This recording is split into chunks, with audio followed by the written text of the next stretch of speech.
Halo semuanya, kembali lagi di acara bagaimana cara bikin BMW E36 menjadi mobil balap. Dan episode kali ini kita akan ngebahas bagaimana caranya masang hydraulic handbrake seperti ini. Nah, di episode kali ini kita akan jelas apa saja tipenya, bagaimana cara fungsinya, dan bagaimana cara pemasangannya.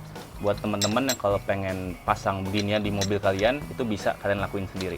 Oke, langsung aja kita check it out. Ini adalah handbrake yang bertipe hidrolik. Jadi pada mobil itu ada dua sistem, ada model mechanical menggunakan kabel, ada juga sistem hidrolik seperti ini. Fungsinya sama aja, tapi model kabel itu biasanya sering mulur atau longgar dengan seiring waktunya kabel tersebut. Karena ini menggunakan sistem hidrolis, bukan mechanical yang menggunakan kabel, maka membuat penarikan tuas rem lebih ringan dibandingkan dengan sistem mechanical atau yang menggunakan kabel. Dengan sistem hidrolis ini, berarti kita harus bikin selang baru. Jadi ada dua cara untuk memasang ini. Yang pertama, kita bisa paralel dengan menjambungkan dengan kaliper rem kaki kita. Atau yang kedua, kita bikin kaliper tersendiri yang khusus untuk rem tangan. Jadi kita tidak ada penggabungan jalur selang rem. Karena gue menggunakan sistem yang kedua, dan menurut gue ini paling efektif. Karena kalau kita gabungin dengan rem kaki, terkadang membuat feel atau rasa pedal rem kaki kita itu tidak konsisten. Nah, kenapa gue bilang feeling pedal remnya itu akan berubah? Jadi pertama kita akan jelasin dulu adalah cara kerja rem di dalam mobil.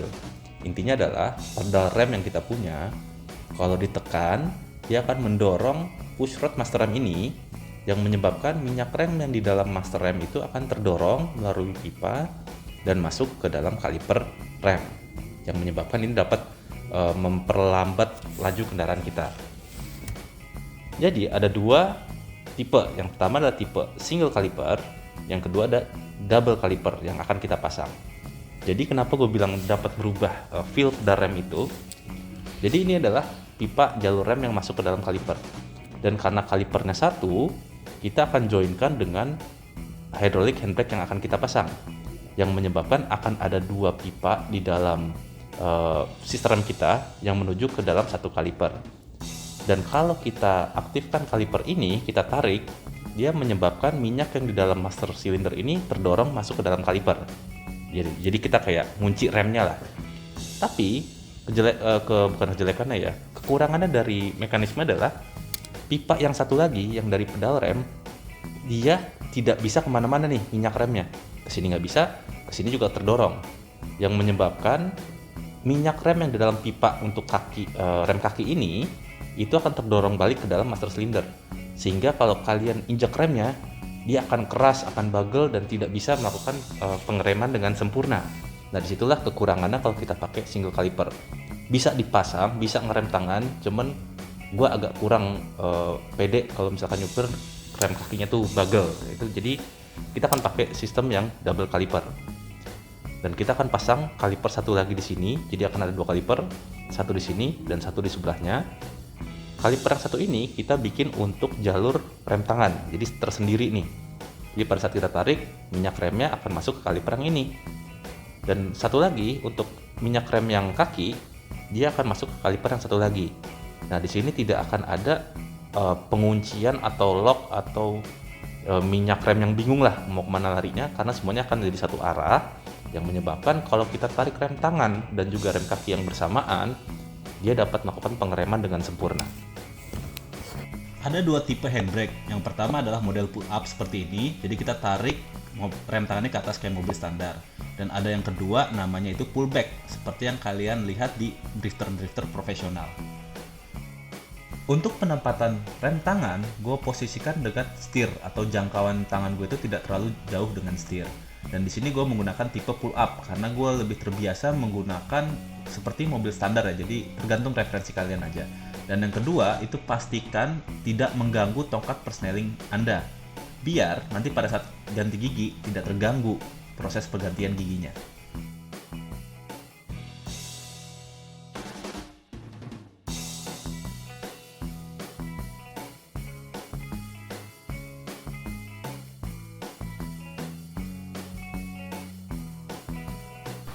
Oke, rem tangannya sudah terpasang di posisi yang gue pengenin. Nah, sekarang kita harus bikin jalur ke belakang, ke kaliper belakang ya. Berarti kan kita punya dua kaliper. Jadi kaliper yang khusus untuk rem tangan.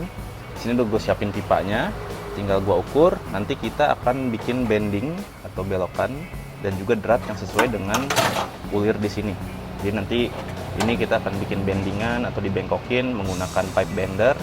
Terus kita cocokkan ulir sini, baru kita biar pas ke kaliper belakangnya. Untuk double kaliper, kita akan bikin 2 kaliper, ini namanya kaliper, 2 di bagian belakangnya. Jadi satu untuk rem kaki, satu untuk rem tangan. Nah, cara gimana? Gue menggunakan kaliper yang sama kayak bawaan mobilnya. Jadi gue bisa tuker-tukeran kalau ada masalah. Ini ada masalah, gue bisa tuker ke sini. Ini ada masalah, nih gue tuker ke sini. Jadi panjang selangnya, brake padnya, kalipernya semua sama.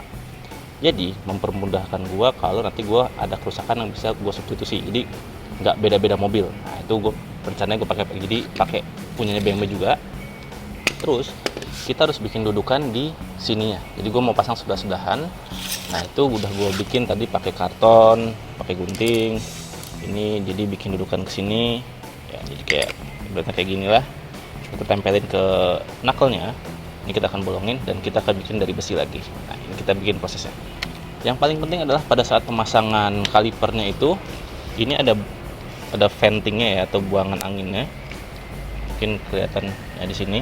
Ini harus menghadap ke atas, nggak boleh ngadap ke bawah, karena kalau nanti kalian buang angin ngadapnya ke bawah, yang ada bukan angin yang keluar, tapi minyak remnya semua keluar, mengakibatkan nggak ada tekanan. Jadi kita harus bikin ini ngadapnya ke atas, seperti ini. Rencananya akan bikin kayak gini. Nanti gue tempel di sini. Nah, jadi dia ngadapnya ke atas, gitu. Oke, kita lihat proses pembuatannya.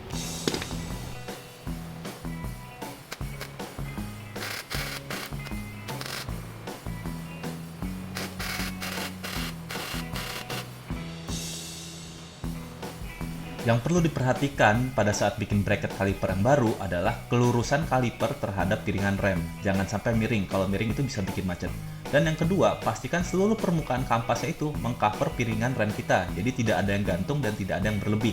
Itu adalah kuncinya kalau kita bikin kaliper rem tangan yang baru.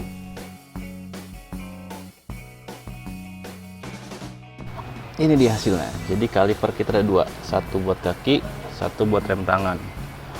Nah, jadi bracketnya udah terpasang. Tadi kita las di bagian sini. Nah, kelihatan ya, cuman kita bikin bracketnya kita las di bagian sini. Jadi kita pakai baut L, pasang, dan kita punya dual kaliper untuk drifting. Yeah. Sekarang kita mesti bikin satu lagi untuk di bagian sebelah satunya lagi. Semangat!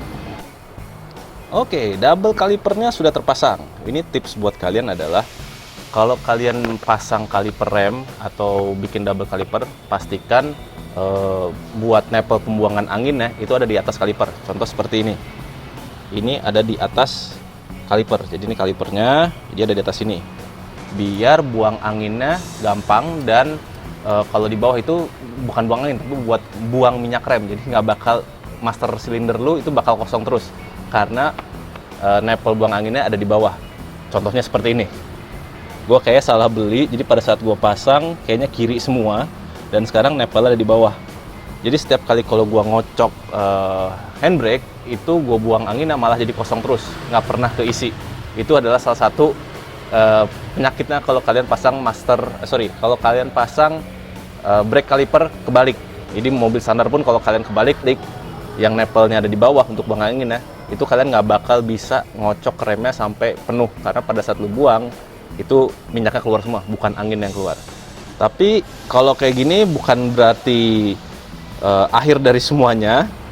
Kalau kalian bisa beli baru lagi lebih bagus, tapi kalau nggak mau beli kayak gua, caranya adalah buka kalipernya dari disc brake, taruh di atas, dan ganjel brake padnya, tengah-tengahnya itu diganjel, terus kalian buang angin seperti biasa aja.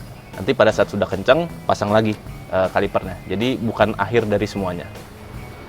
Dan kita menemukan satu masalah lagi, yaitu adalah brake boosternya nggak bisa kepasang.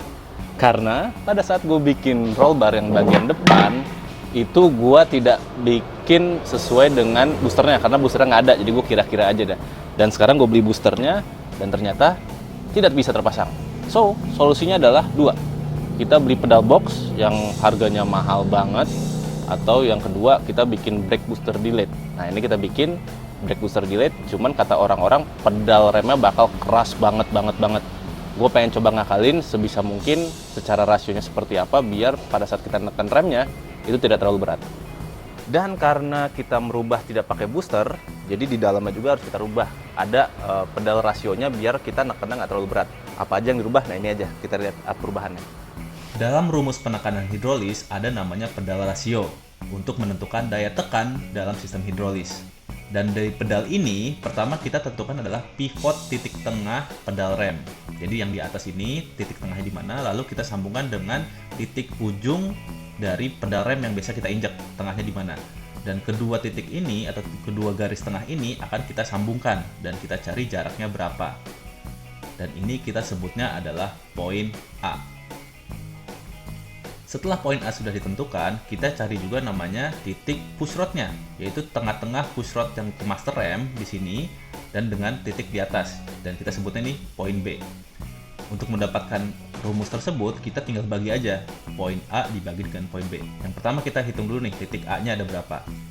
Dan di sini gue mendapatkan 318 mm atau 318 mm.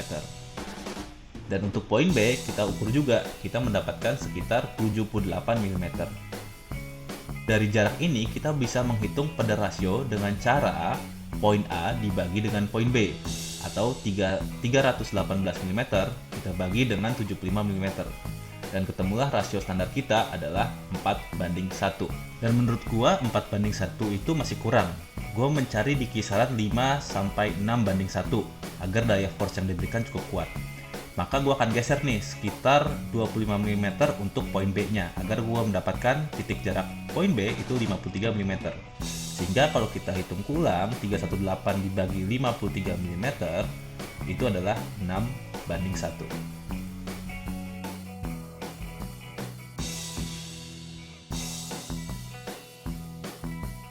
Ini dia hasilnya.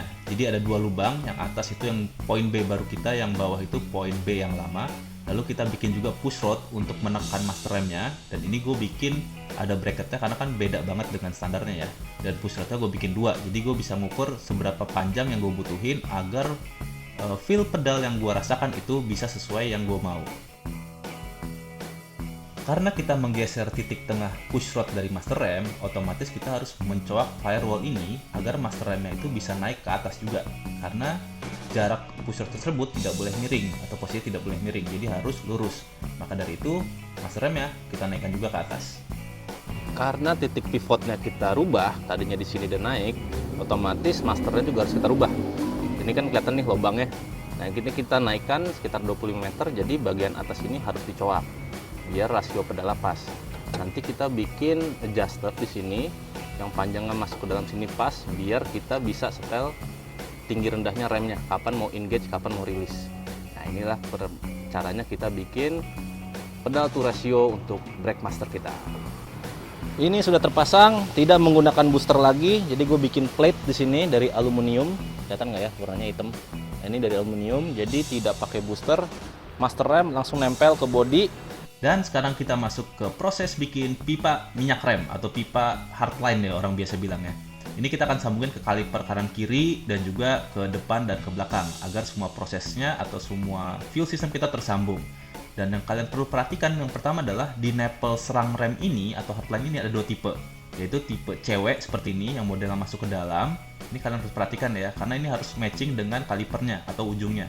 Lalu yang kedua adalah tipe laki-laki seperti ini atau male. Jadi dua ini yang harus kalian perhatikan agar tidak terjadi kebocoran dalam brake system kalian. Lalu dari sini untuk tekuk menekuknya ini nggak bisa pakai tangan ngira-ngira. Ini kita menggunakan pipe bender seperti ini agar tekukan itu tidak patah dan menyebabkan minyak rem tersebut terhambat alirannya ke masing-masing kaliper. Caranya cukup mudah seperti ini, tinggal berapa derajat yang kalian inginkan. Di sini ada angkanya dan misalkan mau 90 dan ini sudah jadi deh tekukan 90 derajat. Proses ini pun dibutuhkan kesabaran yang sangat ekstra ya, karena kalian jangan langsung tekuk sesuai yang kalian mau. Kita buat perlahan agar tidak terjadi kesalahan pada saat bikin hardline. Dan ini harganya cukup lumayan mahal, jadi kalau kalian salah, kalian harus bikin baru atau gunting baru lagi.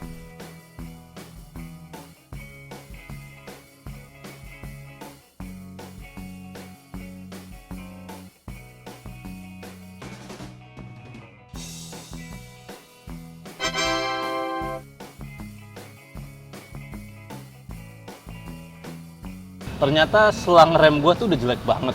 Ini harus kita ganti karena ini salah satu safety yang paling penting buat gue juga ya, karena gue suka late braking atau suka manuver yang agak agresif. Di sini udah kelihatan agak retak, mungkin udah pecah ya. Dan gue tahu satu orang yang punya supply selang rem buat racing kayak braided gitu yang besi-besi. Kita kesana sekarang. Yes, kita sudah sampai di bengkel Ponjai, bengkelnya Om Amin. Kita mau bikin selang rem kita yang udah pecah ini pakai selang braided katanya. Itu jauh lebih kuat untuk pressure dan juga tekanan minyak remnya. Jadi jauh lebih kuat lah dibanding standar cuma karet ini doang. Ini dia bengkelnya.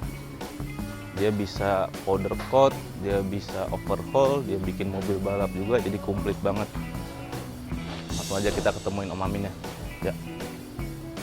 Nah, ini dia bedanya. Ini yang standar, kayak karet biasa gini. Ini dibikinin sama Om Amin yang sudah braided.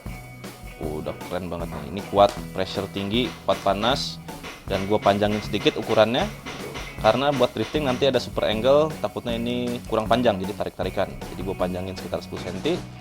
Pengerjaannya cepat, langsung dikerjain sama dia, nggak nyampe setengah jam selesai. Sekarang saatnya kita balik lagi ke bengkel. Sekarang soft line-nya atau braided line sudah kita pasang. Tadi kita bikin di Om Amin, ini di kanan, dan juga kita cek yang bagian kiri. Semuanya sudah kencang dan terpasang. Lalu kita bisa proses selanjutnya adalah masukin minyak rem. Dan minyak rem ini hati-hati karena sangat bahaya sekali dapat merusak cat mobil kalian. Setelah kalian tuang, kalian pastikan tidak ada kebocoran di masing-masing nipple-nya. Dan kalau ada kebocoran seperti yang kalian lihat ini, itu kalian stop semua pekerjaan dan kalian benerin dulu. Jangan kalian nanti takutnya kelupaan dan itu sangat bahaya sekali. Oke, brake system kita sudah selesai semua, sudah dipasang selangnya, sudah isi minyak remnya, dan sekarang kita harus bleeding remnya. Nah, bleeding maksudnya adalah mengeluarkan angin dari sistem brake kita ya, dari sistem pengereman kita. Jadi semua itu full minyak rem, tidak ada angin. Karena kalau ada angin itu bisa menyebabkan kayak pas kita nginjek tuh kayak agak kosong atau kadang lebih tinggi dan segala macam, jadi bikin tidak konsisten. Di sini gue akan bleeding dari kaliper. Jadi tipsnya itu adalah kalau gue ya, itu bleeding mulai dari kaliper atau rem yang paling jauh dari master rem. Jadi gue mulai dari belakang kiri. Gue belakang kiri ke kanan, ke depan, baru ke yang paling dekat dengan master. Nah, biasanya bleeding rem itu harus 2 orang. Satu ngocok pedal remnya dan ditahan, habis itu satu orang lagi buka nipple kalipernya. Gue akan ajarin kalian, ini tips gue ya, mungkin bener atau mungkin salah, tapi gue bisa pakai menggunakan metode ini, cara bleeding tanpa 2 orang. Jadi sendiri aja udah bisa. Oke? Ini dia. Yang diperlukan adalah kita bikin alat dulu. Gue pakai semprotan setrikaan ya, kalau nggak salah gue ambil dari rumah gue colong aja, punya bini gue. Terus kita sambungin pakai selang yang ukurannya sama kayak nipple rem ini. Jadi biar tidak ada angin. Nah, kalau bisa selangnya itu transparan. Jadi kita bisa tahu ada angin atau sudah selesai kita bleedingnya. Jadi kelihatan kalau pakai yang transparan. Kalau pakai yang hitam atau yang berwarna kan kita nggak tahu. Jadi kita nebak-nebak. Nah, kalau kita pakai ini, kita bisa tahu masih ada gelembung udara atau sudah murni minyak rem. Langsung aja kita mulai caranya bagaimana. Oke, pertama kita pastikan selang ini pas masang ke nipple kaliper itu posisinya tinggi di atas. Nah, gue biasanya selipin di pair dari coil over. Jadi gue selipin seperti ini, gue tarik sampai dia masuk ke nipple-nya. Nah, kenapa seperti ini? Karena di hukum fisika itu adalah angin itu selalu perginya ke paling atas. Jadi kita bikin tinggi seperti ini, jadi anginnya nggak balik lagi ke bawah, jadi anginnya tetap ke atas terus. Nah, udah seperti ini, nih pompa yang kita bikin. Nanti gue pas taruh inilah ya, biar nggak berantakan. Nah, gue selipin nih, karena kadang nggak jenis tangan. Terus kita buka nipple-nya pakai kunci ini. Setelah kita buka, kita tinggal pompa pakai semprotan setrikaan ini. Pompa, lalu lihat tuh pergerakan minyak remnya, dia kesedot kan ke atas dan pastikan sudah tidak ada gelembung udaranya lagi. Sekarang kita akan pasang short shifter kayak gini. Nah, ini gue made in China, jadi murah-murah aja dan gue belinya di e-commerce. Dan bentuknya seperti ini, lebih kayak racing lah ya, terus plat seperti ini. Nah, ini dijepit di antara bodinya mobil. Jadi nanti bodi mobil itu akan kejepit seperti ini. Jadi dijepit oleh dua besi ini. Nah, fungsinya adalah ini adalah shifter standarnya BMW kayak begini.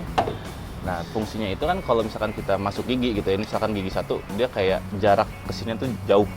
Nah, sedangkan kalau short shifter dia akan lebih sedikit. Jadi mainnya lebih sedikit dan lebih presisi. Cuman minusnya adalah masuk giginya agak sedikit lebih berat dibanding shifter biasanya. Jadi kita mulai pasang aja.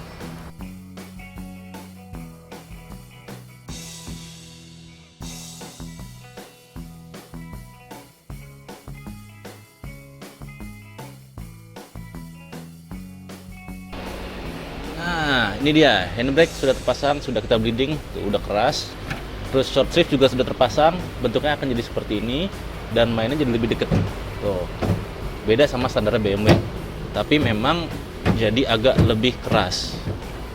Tapi menurut gue sih lebih enak karena gue ganti giginya itu memang harus pakai tenaga, tapi perpindahannya jadi lebih pendek dan juga spellengnya itu nggak terlalu banyak kayak standar BMW. Jadi menurut gue ini cukup oke juga untuk harga yang murah-murah. Oke teman-teman, akhirnya handbrake kita sudah terpasang, short shifter kita juga sudah terpasang, dan brake system kita sudah semuanya kita lakukan. Dan menurut gua, mobil ini sudah 50% jadi. So, episode berikutnya, kita akan cobain nyalain mesin ini. Jadi episode berikutnya, kita akan pasang fuel system, exhaust system, dan first start untuk menyalakan mesin ini. Langkah-langkah apa yang harus kalian lakukan, karena komputer yang kita punya itu kosong. Kita harus bikin programnya semua sendiri, jadi software harus kita rubah. Jadi yang belum subscribe, mohon subscribe biar kalian tahu episode berikutnya kita akan ngapain, dan juga proses sebelumnya seperti apa biar kalian juga tahu dari awal kita bikin sampai sekarang ini kayak gimana.